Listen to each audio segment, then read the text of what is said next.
Digital transformation in Africa isn't just about catching up. It is about leading the way into a future filled with promise and opportunities. Join host Kelvin Chirachi and our guests as they explore the opportunities and challenges shaping Africa's digital transformation. Hello, good morning and good afternoon. Wherever you are joining us from, this is the AfriDES Podcast, your gate mission on the continent of Africa, exploring the interplay between both the diaspora community and our friends of Africa in accelerating digital transformation on the continent towards the African Union Agenda 2063. Today we have amazing panelists, and then of course we'll be looking at digital transformation, the opportunities. To begin in earnest, I would like to take on Mr. Nick. Hello, Mr. Nick. Good evening. Yes. Okay. I'm here. Yeah, Mr. Nick, we would like to go with you first. What is digital transformation? What's the digital transformation landscape for African businesses? You know, we've noticed personally, I've seen you transform a lot of businesses, particularly in the transportation sector. So, what will you say is the digital transformation landscape across the African continent for small businesses? And of course, we'd like for you to dive deeper to share a bit on both what are the challenges on digital transformation for small businesses in Africa. Thank you. Thank you very much. So the world is going digital, and the world has been actually on a digital transformation for a number of decades now. I say this because as far back as in 2002, 2003, I was in Malaysia, and there is a city that Malaysia built called Cyber Jaya. So cyber as in the internet, and city is Jaya is city in Malay. They had a new federal capital called Putrajaya, and next to Putrajaya they had Cyber Jaya, which was an IT city. They had a multimedia university there. They created the enabling environment for international companies, multinationals, to come to Malaysia in that IT city and set up shop.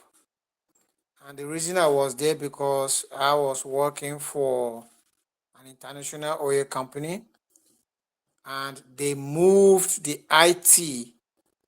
total IT function of this IOC to Malaysia.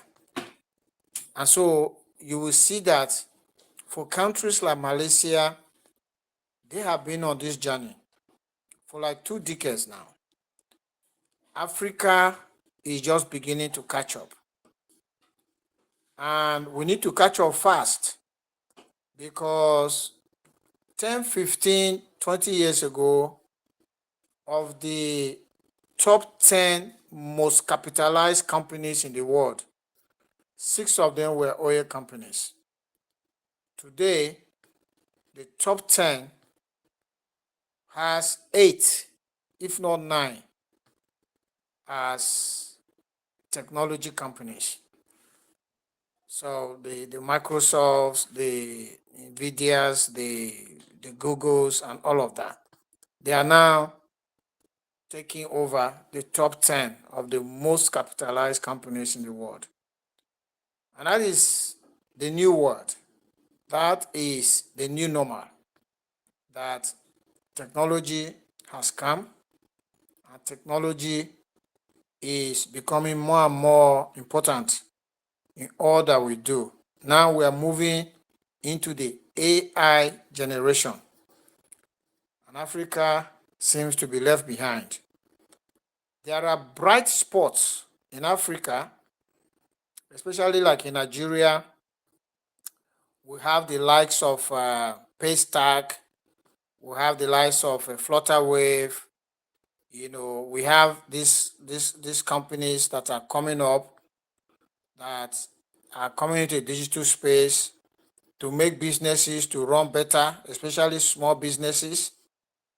And like you said, I promote a number of social enterprises, and we have been taking advantage of the platforms provided by these companies, these indigenous companies that are coming into this space.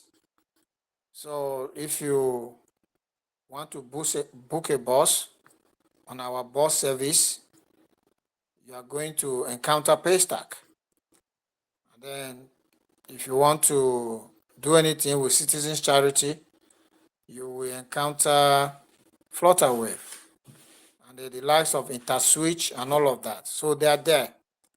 But there are challenges, like you said, there are a lot of challenges. The first challenge, of course, is the infrastructure. So Nigeria, an economy of 200 million people on a land size that is 4 times the size of the United Kingdom, is being offered 3,000 megawatts of electricity per day. That's electricity for an industrial park elsewhere. It's not sufficient for even a state. But people have to live with that. And then people are having to now generate their own power. But to do that, it's expensive. Whether you want to use fossil fuels like diesel or petrol, or you want to use renewables like solar, it's expensive. The best electricity is generated to get corporately for the entire country. And then you have issues with telecommunications, the stability. I mean, we were trying to set up this meeting, and there were all sorts of challenges with setting up this meeting. Then of course we have the capacity, the manpower to do this. A lot of our schools, the lecturers are still operating in the analog age of technology. They are yet to move to the digital age where we are now. So there has to be a lot of transformation in terms of the courses that are being taught. And we need to start teaching children very early. Like in the United Kingdom, where I'm speaking from now, right from when they get into the nursery to the reception to the primary, these children are already onboarded into the digital world. Our own people, I was doing an interview recently. Every candidate came in with a CV that said, I have a diploma in computer technology, I have a certificate in computer appreciation. But we put them before a laptop and just say, fire up a spreadsheet or a Word document and do something. And they couldn't just do basic things. So we're still at the age where people are carrying certificates about, but digital transformation requires the creation of technology that solves problems for society, whatever the problems might be, whether they are healthcare, like, Nigeria is basically an agrarian society. From Benue State, where I come from, how is technology impacting on agriculture in Benue? I have not seen technology in agriculture. So those are the kind of spaces we need to go into and digitalize so that we can join the world on this journey of digital transformation. Thank you. Yeah, thank you, Mr. Nick. I would like to take on Fumi. Kemi. Kemi, you've been a very core ecosystem person. In fact, in the last 5 years, you've played a tremendous impact in navigating the ecosystem around digital transformation. So I would like to ask you, what has been your experience as an ecosystem player in the digital transformation in Africa, particularly in Nigeria? Thank you. Thank you so much. And once again, good evening, everyone. Well, it's evening here in Nigeria. I think it's evening in London as well. And we didn't get introduced to Mr. Aondo. Is that correct? Okay, so with the question, what has been my experience with the digital transformation, the ecosystem? Is that speaking from the young people's perspective or just in general? Yeah, you can touch in general, but of course you cannot neglect the fact that the past 5 or 6 years you've been representing the the constituency of the youth. Of the young people, of course. So with the ecosystem in itself, we can see that the young people are driving it. We can see that young people are at the forefront at this particular point in time. It's creating a good number of jobs for them, and it's a space in which I believe they thrive. They enjoy, belonging to that particular space. Just as Mr. Nick has said, we do see a lot of organizations evolve from nothing into MSMEs and from MSMEs into SMEs, and we see that it's creating a lot of jobs, a lot of wealth for the young Nigerians. But we also see that it's giving them a sense of purpose. It's giving them a sense of, we are the ones doing this thing. We want to continue to do this thing. That they don't just do it because of the monetary value. They do it because they believe in what they're doing and they enjoy what they're doing. And I think that's one of the greatest things to see in a budding young population, because Nigeria has such a huge young population. And, what are we leaving behind for them, so to speak? If it's just our natural resources, our mineral resources, or our oil, or, whatever it is. But seeing them getting so involved in the tech sector, it does gladden my heart. And what we've seen now, or what we're seeing, is that evolution into the fact that the tech is driving a lot of the other industries. So we see tech driving health, we see tech driving sports even. I was the SAICT in the sports ministry, and you could see how a lot of things, even the last time I went to a football match, I could see how there was a lot more VAR than there used to be when I first started watching football. Now everybody's going to check the VAR before they call it a goal. I was wondering, where's he going? What's happening? That was a goal. But technology is it's really, really taking shape. It's really, really evolving, and Nigeria is not far behind. And not to even say we're not far behind, but we're actually leading in certain areas. You see the amount of fintechs that are taking place. You see the amount of edutech. You see and it's just amazing. As the last speaker has said, there are a good number of bottlenecks, challenges. But what I see with the young people is I see them trying to find ways to get around some of these challenges or bottlenecks. Okay, we've established the fact that they exist, access to finance, infrastructure, whatever it is, they exist. But how do we ensure that we're able to deliver value, as well as it's not just delivering value, but receiving value, which is either the wealth creation or better life for all? How are we able to deliver the value, receive value, even while these bottlenecks are there in place? So yes, I think from my perspective, what I've seen is the resilience of the young people and the adaptability of the young people to adapt to the different changes. And one of the major things that I've seen is the establishment, or not so much establishment, but the management of a lot of creation hubs, or do we call them incubation centers? We do have a good number of them. We see a lot more of them springing up across the country. So what we see again is this collective this collectiveness of our young people to say, we're not going to do this alone. I'm doing this. I have this opportunity. I'm bringing along 5 more people. I'm bringing along 4 more people. I'm bringing the people along with me. And that's why our, SMEs are growing. And we see a lot more people being able to be employed in some of these sectors. And yes, kudos to young Nigerians in the tech sector. Okay, yeah. Kemi, I would like to follow up on what you said. From the conversation or your reaction, you posited that the youthful population of Africa vis-a-vis Nigeria is pretty much a blessing, especially around digital transformation. So I would like you to touch on what are the challenges for young people around digital transformation, to be actively involved in digital transformation on the continent.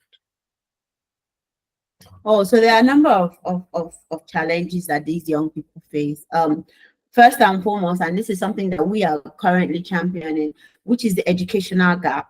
I think I just actually had a meeting about it where I just spoke about the fact that I studied electronic and telecoms engineering and network engineering, but I did that back in the United Kingdom. And the way we studied was very different because we first of all had the theory, then we had the simulation, and then we had the practical. But I think maybe one or two of those, teaching models is not happening at the level that we want it to happen here in Nigeria. So there is that educational gap. So it's either you see some people maybe in the universities that they have more of the theory base and less of the practical, or you see people more in certain institutions. What do we call them again? These ones are not universities. Sorry, I've forgotten what they're called. Polytechnics. You see more of the practical maybe than the actual theory. So are we able to find that synergy or a place that, all three are married, where you have the theory as well as the simulation as well as the practical? So the way we're teaching here in Nigeria, those educational gaps, we need to begin to bridge those educational gaps, and we need to be able to ensure that whatever sector you're going into, because just as we've said before, there's tech in everything. So whatever sector you're going into, whether it's geology, whether it's biochemistry, whether it's even law, for instance,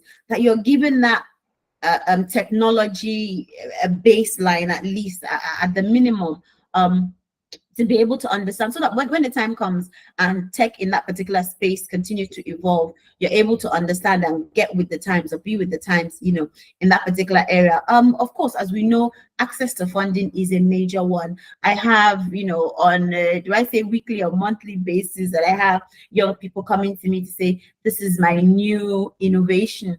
I need funding. So access to funding is a major one. We know that there are some VCs, that there are some angel investors that are working with young Nigerians, but I don't think it's enough. I know we do have the startup bill that has come out, and it will give rise, even if it hasn't given rise, but it will give rise to more access to funding. But I think we need a better structured approach to access to funding for these young people. We need more inclusivity.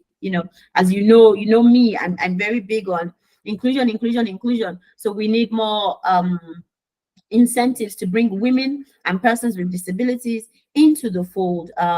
We know that we won't say marginalized, but less advantaged, the women and the persons living with disabilities. So and as well now, I think, I don't know if we mentioned this, that everybody is kind of jumping into the creative industry now in a way, and the creative industry is built on technology, because it's technology that we're using to run some of these apps that are making money, which are the TikToks and the Instagrams and things like that, and even the LinkedIn.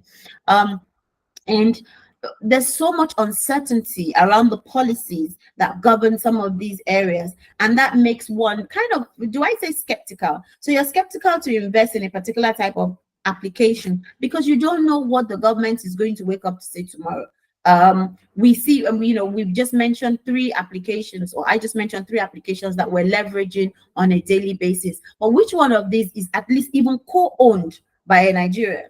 We do have the pay stacks and the flutterwaves and that are doing so amazingly well in the world, but I feel that we can have a lot more of them if there's some kind of certainty in our policy construction, our policy delivery, whichever way is, however the policy is going to be put together and however it's going to be implemented, is very important that we are, do I say, one step ahead, or at least abreast, up to par with how the government is thinking. So we don't wake up one morning and government has banned our application that we've invested, how many billions of naira working on. I think those are some of the major bottlenecks that our young people face. Awesome. So, Nick, I know Fumi touched on policies. Currently, we have the Startup Bee coming back home to Nigeria. We have a blockchain policy launched some few years ago, and we equally have the central bank digital currency launched some few years ago. Would you say government have done enough around policies or policy re-engineering towards accelerating digital transformation on the continent and in Nigeria? What needs to be done,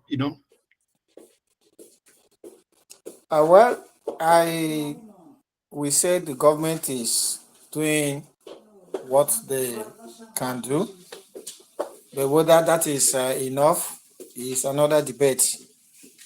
So, for instance, you mentioned digital currency where we had the e-naira.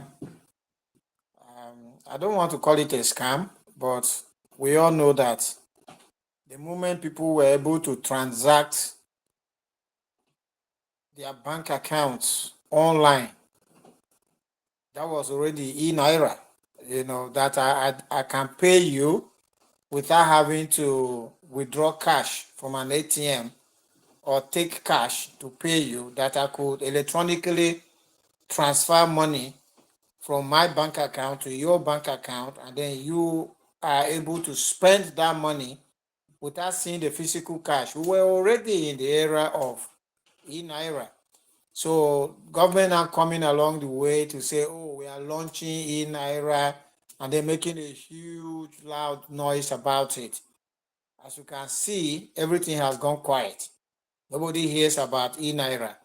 And that's the challenge of governance in Nigeria, where people just seize onto something, not because they want to make improvements in society, but for other motives, whatever motives that could be. It could be corruption, it could be the fact that they just want to position themselves in some power or play some game or all of that. So for me, I expect government to make legislation that will open up the ecosystem for the digital transformation to become a reality in Nigeria. Government doesn't have to be a player in the whole thing, because I am a private sector person. I believe in the power of the private sector to transform an economy.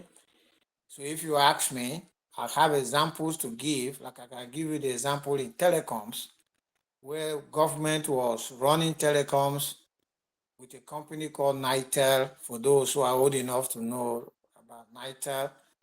And there was simply no funds. We just kept hearing about promises for funds. There were no funds. So the scarcity of funds meant funds were now so expensive, and there were all sorts of racketeering about funds and all of that, until we handed that sector over to the private sector. And then in came the MTNs, the Airtels, the Nine Mobiles, the Glows, and phone has become an ordinary thing in Nigeria, where anybody can get a handset and they are with a SIM card and they are ready to talk. Before then, in the hands of government, a phone was a status symbol. You needed to be a big man to have a phone. So that has been demystified by the private sector, and now the phone is readily available, cheaper than when government was offering it and all of that. So if you ask me, I would say that should be the case in every other sector of the economy, whether it is in electricity, whether it is in downstream petroleum, As we speak, Nigerians are keen up looking for petrol to buy. Why? Because this whole petrol business is still being run by government, by a behemoth called the NNPC, or whether they call themselves NNPCL these days, changing name, not changing character.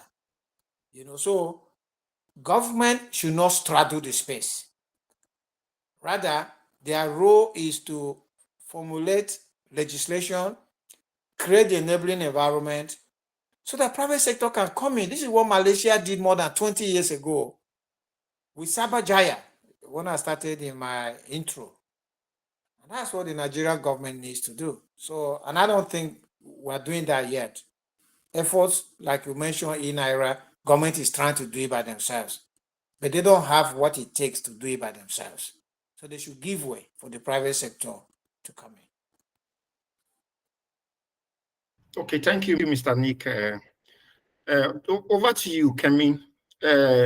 You are putting together an event at the UNGA, the UN General Assembly. Can you share more light on this? Thank you so much. So for us, what has happened is we've identified by 2030, we keep telling everybody that 30 million jobs will be obsolete. It's not, it's no longer business as usual. A lot of the courses that one studied back in the 70s, 80s, 90s, I don't know, we're quite old. So, a lot of the courses that we studied back then are no longer what people need to be studying. Everything is evolving, like we keep on saying. How do we keep young Nigerians up to date or up to par with their peers globally? And that is to ensure that we identify these sectors, we upskill them in these sectors, and we ensure that there are jobs created for them in these sectors. When you go around the world, you see a good number of persons working hybrid. So, I'll use the United Kingdom, for instance, because it's home for me, where I see people going to work 2 days a week or 3 days a week and working online the rest. But we don't see a massive shift towards that here in Nigeria. And why? Because there are some bottlenecks, and one of those bottlenecks will be the data infrastructure. You cannot be working when the internet is up and down every 5 seconds. And then there's also the data privacy and data protection, because a lot of these international organizations will not want to give jobs to Nigerians because of the breach in potential breach in data privacy, because of maybe how porous our own infrastructure may be, according to, I use the word maybe because that's according to their own analysis. How do we stop this? How do we turn this around to the benefit of Nigerians? So we're talking decent work. We're talking the future of work. And in saying the future of work, we understand that it is the work of now, because these things are already in play. So what we're trying to do is identify the sectors, which we've done, create the awareness, which we've been doing. We were at a COP in Dubai last year. We were in universities here in Nigeria earlier this year. We will be in New York. We will be at Azerbaijan, because we're having these conversations at the international level, because we're trying to see, okay, other countries, how have you done it? How are you doing it? And what do we need to do to your policies or your procedures, so to speak, to adapt to make them work for Nigeria? Because we do always remember, Nigeria is not a country that just theory works for us. We are a peculiar nation. So it's very important that we understand our peculiarities. And whenever we want to adopt policies or procedures used by other countries, that we tweak them to fit in, or for our own peculiarities to fit into it, or for them to fit into our own peculiarities. Because we need to look at the fact that we have such a huge young population. For instance, we need to look at our landmass, we need to look at our infrastructure, data IT infrastructural issues. All of these things need to be put into play before we start to develop policies and programs and projects, so to speak, just like what Mr. Nick said earlier. We can't just do plug and play, but we sit on the table. We sit on the table with our international colleagues, so to speak, and we're learning from them to see what has been done in their countries, and we keep trying to refine how we can adapt it into our country. So we're doing both the international as well as the national. We have been having a lot of high-level conversations here in Nigeria, and we do see that this program will soon be underway. But at this point, we're still doing the awareness, and once we're done with the awareness, we move to the upskilling. And in upskilling, it's not going to be everybody is doing upskilling in different silos, and yes, we need as much upskilling as possible, but upskilling in the right courses, upskilling in the right skill sets, usable skill sets, upskilling with the right mode. I spoke about the mode before as well. So that's what we're concentrating on: the awareness, the upskilling, and then going into market to ensure that the companies here in Nigeria have the space for that particular skill set in their organization. I was at an event in Lagos a few weeks ago, and I had a young lady with an amazing business complained to me that what was her issue in her business, because I said, what's stopping you from scaling and what's stopping you from generating the revenue you want to generate? And she said, it's manpower, it's human resources. Why don't you employ more people? Because people don't exist that have the skill set that she requires. So what we need to do now, what I've said to her is, let's work together to go into the training institutions, whether it's the universities themselves or whether it's short course institutions, accreditation institutions, and so to speak, that where we can design programs that have the exact skill set that you require, and get people to come and take this particular course with the promise of a guaranteed job at the end of it. And that's what we want to do across various ecosystems, including, this tech ecosystem. So this young lady has a tech security company. I believe that's what her company does. And I believe that's so sorry about that. I believe that's what her company does. And we now want to ensure that we're able to train probably in every state in Nigeria at least 100 persons with the exact skill set that she requires. So, if you think about that, that's 3,700 people. But by the time we're done with that, and that's reducing our underemployment/unemployment rate. That's what we're doing. Amazing. Thank you. Yeah. So, Nick, I've seen firsthand how you've been able to disrupt. In your own little way, the transportation sector in Nigeria with your Victoria travels. Can you share a bit about what was your inspiration, or what is your inspiration, and what does the future hold for Victoria travels? Thank you very much. I wouldn't say that we have disrupted transportation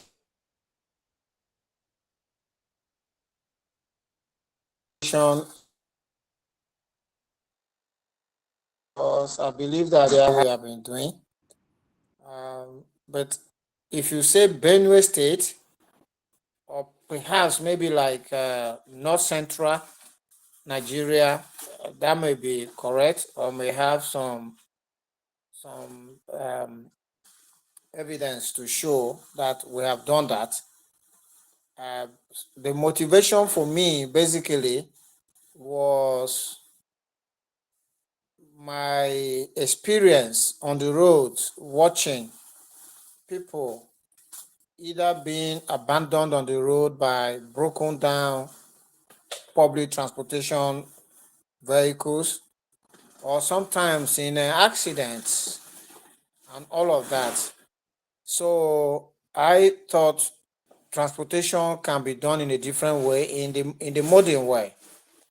And so we set up Victoria Travels to disrupt the transportation sector, specifically in Benue State. And there were a couple of things we did which are actually basic. For instance, what are the things you need to take care of to run an effective and efficient transportation system? You need to look at the quality of the equipment, that is the vehicles themselves. So we upgraded on that. We actually started with brand new buses, air conditioned, in top condition, well maintained, in accordance with the maintenance cycle prescribed by the manufacturers. The second thing, of course, is the people manning those buses. And we have a recruitment process that runs over 5 stages in collaboration with the Federal Road Safety Commission. It costs money, it takes time, but it's the best way to recruit those to man these buses. And of course, you then think about the ease with which people need to book. So before now, people will go to a motor park and then buy a ticket and then wait for others to come buy tickets, and until the bus is filled up before your journey will begin. And we made that, we changed that such that you will know the time you are departing. And when that time comes, your bus departs so that you're able to plan. And also, you don't have to come to our bus station to buy a ticket. That's where we now brought in technology. So with technology, you can just go online and select your route, Makudi, Abuja, or Abuja to Makudi. You will see the buses available for each bus. You will see the seats available for each seat. You can then pay for that seat online and have a ticket delivered to you digitally into your email. And then you just come to the bus station and take your bus. And our idea of a bus station was not meant to be what you see, where it is a dirty place with all sorts of characters running up and down, shoving you, pulling you from left to right. No, our bus stations are corporate places where you can just walk in very decent conditions. We have lounges, you can wait there and then take your bus and travel in comfort and safety. The way we designed our operations, we don't have printers in our offices. So we hardly use paper. In fact, we designed our operation not to use paper. So we run the entire operations online. The only way now we use paper is the Federal Road Safety Commission has forced us to print our manifest. Otherwise, we have our manifest online. So when we started showing them our manifest online, they didn't connect to that. And I mean, you were talking about government's role. Government itself needs to digitalize. So there's a lot of manual processes going on in government circles at the federal, state, and local government that the Federal Road Safety will not recognize a digital manifest and insisted that we must print it in hard copy, which is what they are used to. So I would say that technology helped us a lot. We deployed technology to disrupt this system. We use technology to track our buses. So when a bus departs from one bus station to the other, we're tracking it all the way. We can also backtrack it to like several weeks, months. Last year, I can track a bus movement and all of that. We have speed limiters installed in the buses, and we are currently installing Wi-Fi systems in some of our buses. So people are traveling with us will be able to go online during the time that they are traveling. So this is how we have used technology to disrupt the transportation system. And like we said, we wanted to show that transportation can be run in this way. And since we have been doing that, others have been copying. And we are happy that they copy. Because for us, ultimately, we want every Nigerian to be able to travel in the modern way. So we actually give support to those who are copying this system that we have come to set up and operate successfully, so that it will put pressure on the older operators to also change their ways. That is how the Zeniths and the GTs and the Access banks were able to disrupt the banking sector away from what we used to get from Union Bank First Bank and African Continental Bank and Bank of the North of those days. So that's the work we are doing with Victoria Travels. Yeah, thank you. Fumi, Kemi, as we try to draw to the end of this conversation, I know you've touched on the opportunities within the digital economy space for young people. You've touched on some of the challenges, what's the future outlook for the youth participation in accelerating digital economy and digital transformation in Africa, particularly back home in Nigeria? And then what will you say the place of collaboration and partnership holds?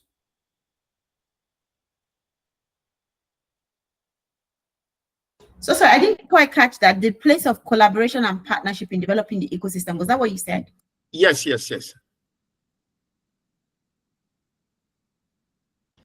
future outlook and the role of collaboration and partnerships. Oh, the future outlook is it's looking great. It's looking amazing. We know that we can leverage this particular ecosystem for a better life for all Nigerians and others globally. We're sure of that. And we are seeing a lot more collaboration. As I've said, what we're seeing is the young people pooling together, pooling resources, and the resources not just being financial but intellectual, space, everything that they have. We see them pulling it together. We see more collaborations. We see less people coming out in silos, but we're seeing more clusters of people coming together. So, some of the things that I noticed or I observed while I was still in office was in the agricultural sector. What we needed was for some produce to be sold online via an e-commerce platform. And we knew that some of the farmers in some of the rural areas, both north and south, were unable to do this individually. So what we did was we got some IT savvy young people, especially leveraging the Youth Copper Connect in every state. We got them to get some of these farmers together. So aggregate their produce, get them together in a cluster and then list them on the e-commerce platform. And they were able to use that particular way to sell their produce. So collaboration. We cannot do it alone. There's no point reinventing the wheel. The wheel already exists. But how do we tweak the wheel? How do we add things to the wheel to enable this wheel move faster or become more efficient? And becoming more efficient is leveraging other people's expertise. It's very important, just like the questions that they always ask, like, what's the importance of having a mentor? It's the same thing in a business. What's the importance of learning from those that have gone before you? So we're seeing that. And then what we're also seeing is we're seeing different industries begin to work together. I know there was a business networking dinner that I attended a while ago as well, where I had a young man talking to me about what he was doing in the medical field. And we were speaking about pulling together a fund. And we began to speak about, leveraging the expertise of some of the MDs or former MDs of some financial institutions because they have the expertise, bringing them on board on your board. We spoke about having definitely the medical personnel, the technical personnel, the logistics personnel. So you're bringing together, people from many industries. So where we're at now is it's not just technology. It's edutech, it's medical tech, it's tech in the different, and in America, for instance, you see most people doing a double major. We need to see some of that coming home to Nigeria. So we need to ensure that most people going into the field of technology are doing technology and something, because it's no longer just technology for technology's sake, but technology for. So we're looking at technology in climate space, for instance. So some of these jobs that we're looking to create in some institutions within the sustainability of the green economy or green finance space, whichever word you want to use, we're now trying to see how these young people are coming with their technology. It's the technology that they're bringing into the space that really matters, because that's what we use to create data, and how it's how we turn the data into something useful that really matters. So yes, collaborations, especially cross-industry collaborations. And something that you notice that I've always done anytime I have events is I ensure that we hold intergenerational dialogues. So the dialogues are with the youth and the older people, because I never know what to call them, but the young people and the older people, because the older people, Paul Kagame said this once at a youth meeting in Rwanda. He said to all of us, he said, the young people have something to offer, which is their swiftness. Young people are swift, they grasp, they evolve, they move. The technology helps them do that. But the older people have the experience. So let's marry the two and use that to get the best out of whatever situation we're trying to get the best out of. So collaborations between different ages, collaborations between different industries, collaborations between different tribes, collaborations between different religions. So, I remember the last peace building event I attended at the United Nations General Assembly last year was an interfaith peace building discussion. I'm not just talking about Islam, I'm not just talking about Christianity, also talking about the other faiths that exist. How do we leverage the interfaith communication or marriage to build peace, for instance? And there were a lot of amazing ideas that came out of that. So you can't go alone. We're stronger when we go together. So more collaborations. I'm seeing more collaborations, and like I said, across different perspectives, do we call it? And we know that a lot more of that is going to keep on happening as we go along. And let's ensure do we call ourselves gatekeepers or enhancers? Let's ensure that we create a more fertile ground for these collaborations. So us sitting here today is creating a fertile ground for these collaborations. We don't let it stop here. We take it out there and we make sure that we create more grounds for people to come and build these collaborations on top of. Thank you. Yeah, thank you so much for that call, the call for collaboration and partnership. So if you are listening to us anywhere in the world, this is AfriDES Podcast, and we are looking at the theme, digital transformation in Africa, opportunities and challenges. So Mr. Nick, can you give your closing thoughts on today's conversation?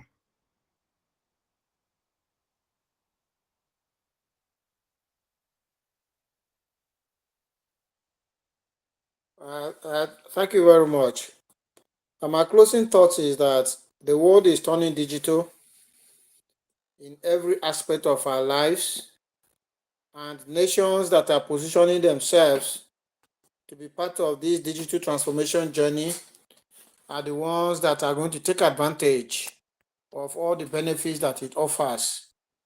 And for Africa, and specifically Nigeria, we need to begin the journey in earnest. And that journey can only begin if we have basic infrastructure like power supply, telecom systems in place, and the right education and the right opportunities made available to our younger generation. Thank you. Okay, yeah, thank you, Mr. Nick. Vivacity, I don't know how you call it, Kemi.